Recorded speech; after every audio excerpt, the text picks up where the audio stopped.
Hello दोस्तों, आज की वीडियो में हम बात करने वाले हैं लॉ ऑफ टॉर्ट्स के दो इम्पोर्टेंट डॉक्ट्रिन्स, स्ट्रिक्ट लायबिलिटी और एब्सोल्यूट लायबिलिटी की। ये दोनों ही टॉपिक्स काफ़ी इंपॉर्टेंट हैं, चाहे आप एलएलबी, यूजीसी नेट, सीएस या जुडिशियरी की तैयारी कर रहे हो।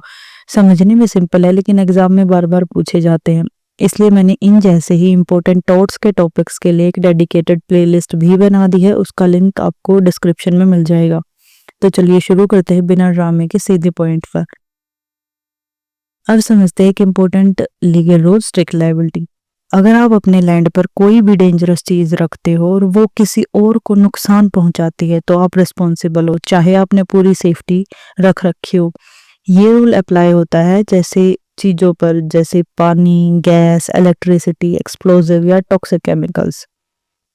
First, dangerous activity undertaken. ऐसी एक्टिविटी जिसमें नेचुरली रिस्क हो, जैसे explosion, chemical storage, gas pipeline etcetera. एक कंपनी ने फायरवर्क्स का गोडाउन बनाया। अगर वहां ब्लास्ट हो जाए और आसपास के घर जल जाए तो ये डेंजरस एक्टिविटी के अंडर आएगा। Second, inherent risk can't be removed. चाहे जितनी भी सेफ्टी ले लो, एक्टिविटी में कुछ रिस्क हमेशा बने रहते हैं। जैसे गैस पाइपलाइन बिछाते वक्त कंपनी ने सेफ्टी वॉल्स लगा रखे थे, फिर भी लीक हो गया क्योंकि गैस में डेंजर नेचुरली होता है। Activity is not in common use. कोई ऐसी चीज या काम जो आम लोगों का पार्ट नहीं होती, यानी रोजाना की नॉर्मल एक्टिविटीज में नहीं आती। जैसे एक्सप्लोजिव स्टोर करना या केमिकल फैक्ट्री चलाना आम आदमी का काम नहीं है, इसलिए ये नॉन नेचुरल यूज या अनकॉमन यूजेस है। बट पानी भरना बकेट में इज कॉमन, पर 10,000 लीटर का टैंक बनाना जहां रिस्क हो वो अननोन या अनकॉमन हो सकता है। Fourth, inappropriate location. ऐसी जगह पे रिस्की एक्टिविटी करना जहां उसका होना गलत हो, जैसे रेजिडेंशियल एरिया में। एग्जाम्पल, एक फैक्ट्री ने poison gas cylinder residential area के पास स्टोर किए। अगर लीक हो गया तो लोकेशन इनअप्रोप्रिएट मानी जाएगी। Harm is greater than benefit. जिस एक्टिविटी से नुकसान ज्यादा हो और समाज को कोई मेजर फायदा ना हो, स्ट्रिक्ट लायबिलिटी में आएगी। एग्जाम्पल, अगर एक फैक्ट्री सिर्फ अपना प्रॉफिट बना रही है लेकिन पोल्यूशन और हेल्थ हैजार्ड्स क्रिएट कर रही है तो उसका नुकसान उसके बेनिफिट से ज्यादा है। तो अगर ये 5 कंडीशन पूरी होती है तो स्ट्रिक्ट लायबिलिटी अप्लाई होती है, चाहे कोई नेग्लिजेंस ना भी हो। चलिए अब बात करते हैं स्ट्रिक्ट लायबिलिटी के सबसे इंपॉर्टेंट केस की, रेलेंट्स वर्सेस फ्लेचर 1868। इस केस में फ्लेचर जो प्लेंटिफ था उसका एक कोल माइन था, रेलेंट्स जो डिफेंडेंट था एक मिल ओनर था। रेलेंट्स ने अपने मिल के लिए एक बड़ा वाटर रिजर्वायर बनाया और काम के लिए इंडिपेंडेंट इंजीनियर्स भी हायर किए। लेकिन प्रॉब्लम ये हुई कि रिजर्वायर के नीचे पुराने माइन शाफ्ट थे जो प्रॉपरली ब्लॉक नहीं किए गए थे। रिजल्ट, जब रिजर्वायर में पानी भरा गया तो वो शाफ्ट से लीक हो गया और सीधा प्लेंटिफ के कोल माइन में चला गया, जिससे काफी डैमेज हुआ। अब सवाल ये था कि रेलेंट्स लायबल है, जबकि उसने तो कॉम्पिटेंट लोगों से काम करवाया था। कोर्ट का जवाब था हाँ। स्ट्रिक्ट लायबिलिटी का रूल लगाया गया। कोर्ट ने कहा कि अगर आप अपनी लैंड पर कोई डेंजरस चीज लाते हो और वो एस्केप करके दूसरे को नुकसान पहुंचाती है तो आप लायबल होगे, चाहे आपकी कोई गलती हो या ना। यहाँ पानी डेंजरस था, वो अक्यूमुलेट किया गया, एस्केप हुआ, डैमेज हुआ तो टॉर्ट कमिट हुआ। कंक्लूजन, मिल ओनर लायबल था क्योंकि उसने डेंजरस चीज स्टोर की, वो एस्केप हुई और नेबर की प्रॉपर्टी को नुकसान पहुंचाया। स्ट्रिक्ट लायबिलिटी का रूल टफ है, लेकिन कुछ एक्सेप्शंस भी होते हैं जिनके होने पर डिपेंडेंट लायबल नहीं होता। चलिए देखते हैं एक एक एक्सेप्शन सिंपल लैंग्वेज में। First, natural use of land. अगर आप लैंड का यूज नेचुरली या नॉर्मल पर्पस के लिए कर रहे हो, जैसे पानी का टैंक बनाना, तो वो स्ट्रिक्ट लायबिलिटी में नहीं आता। लेकिन उसकी कैपेसिटी देखी जाती है कि आप टैंक एक स्मॉल वाटर स्टोरेज के लिए बना रहे हो या एक लार्ज वाटर स्टोरेज के लिए बना रहे हो। सेकंड, एक्ट ऑफ गॉड विस मेजोर। अगर डैमेज किसी नेचुरल डिजास्टर के कारण हुआ है, जैसे फ्लड, अर्थक्वेक या स्टॉर्म, जिससे कंट्रोल करना इम्पॉसिबल था, तो डिफेंडेंट लायबल नहीं होगा। इसे हम कहते हैं एक्ट ऑफ गॉड यानी विस मेजोर। प्लेंटिफ्स on default. अगर खुद प्लेंटिफ की गलती से नुकसान हुआ हो, जैसे उसने खुद पाइपलाइन छेड़ दी, तो वो खुद रिस्पॉन्सिबल होगा। इस सिचुएशन में डिफेंडेंट लायबल नहीं होगा।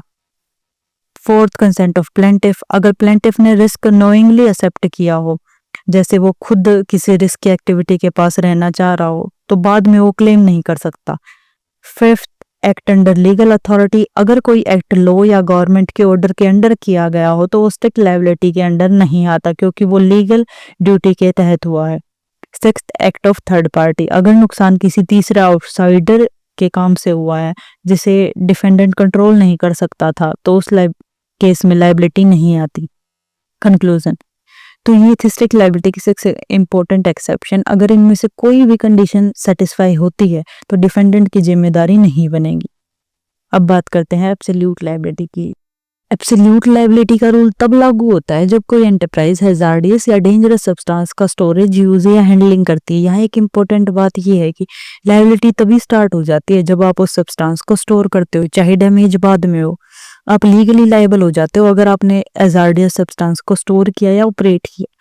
यानी पब्लिक को रिस्क में डालने के लिए सिर्फ उस सब्सटेंस का प्रेजेंस भी काफी है। और कोर्ट यही कहता है कि with great power comes great responsibility, जो इवॉल्व हुई थी MC Mehta versus union of India के केस में 1987।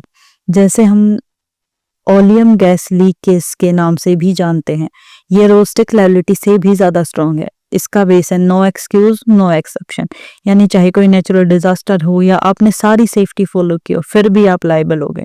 इस रूल के अकॉर्डिंग डिफेंडेंट 100% रिस्पॉन्सिबल होता है, चाहे उसने कितनी भी प्रिकॉशन क्यों ना ली हो। चलिए देखते हैं एब्सोल्यूट लायबिलिटी के important features. First, no exception allowed. इस रूल में कोई भी एक्सक्यूज या एक्सेप्शन अलाउड नहीं होता। ना एक्ट ऑफ गॉड चलेगा, ना थर्ड पार्टी का इंटरफेरेंस, ना ही प्लेंटिफ की खुद की गलती। अगर हैजार्डियस एक्टिविटी से नुकसान हुआ है तो एंटरप्राइज पूरा जिम्मेदार होगा। Second, liability without fault. यहाँ गलती प्रूव करने की जरूरत ही नहीं है, चाहे कंपनी ने सब सेफ्टी मेजर फॉलो किए हो फिर भी अगर डैमेज हो गया तो वो लायबल होगी।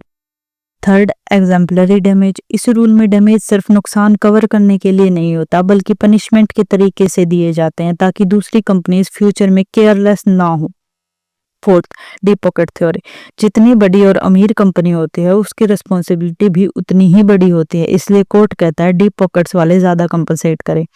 Fifth, public interest comes first. ये रूल पब्लिक सेफ्टी के लिए बनाया गया है। अगर आप हैजार्डियस सब्सटेंस हैंडल कर रहे हो तो पब्लिक को सेफ रखना आपकी रिस्पॉन्सिबिलिटी है। सोसाइटी का इंटरेस्ट पहले आता है, कंपनी का बाद में।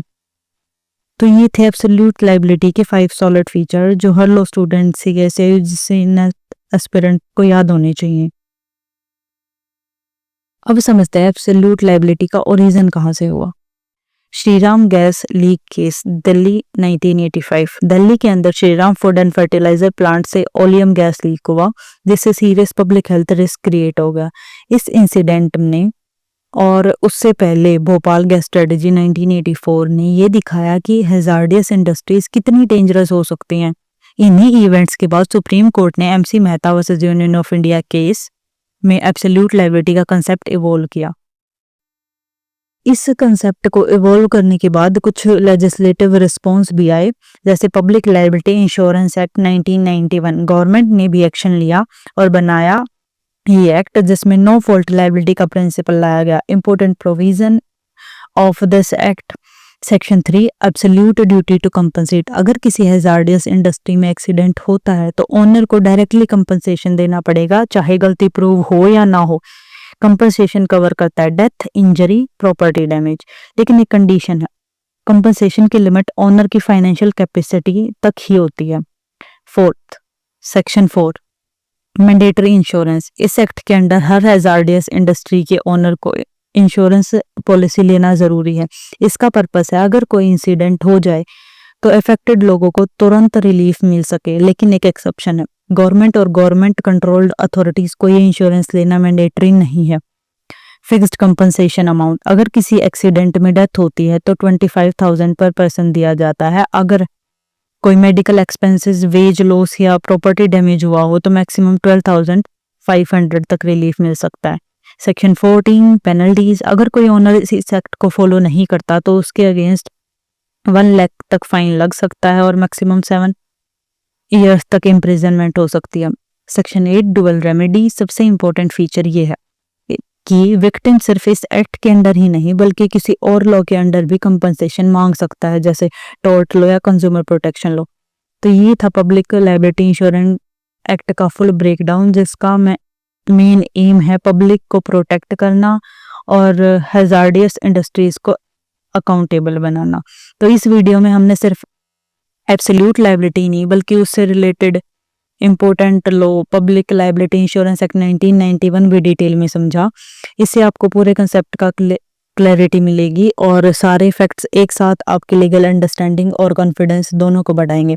अगर आप लॉ स्टूडेंट हो, जुडिशियरी एस्पिरेंट हो या सीएस नेट की प्रिपरेशन कर रहे हो तो ये कंसेप्ट आपके लिए सुपर इम्पोर्टेंट है। अगर आपको वीडियो पसंद आई हो तो एक लाइक ज़रूर करना और चैनल को सब्सक्राइब कर लेना ताकि आपको ऐसे ही लॉ के इम्पोर्टेंट टॉपिक सिंपल और क्लियर वे में मिलते रहें। और हाँ, इस वीडियो को अपने दोस्तों के साथ शेयर ज़रूर करें ताकि उन्हें भी कंसेप्ट समझने में हेल्प हो। Thank you so much for watching.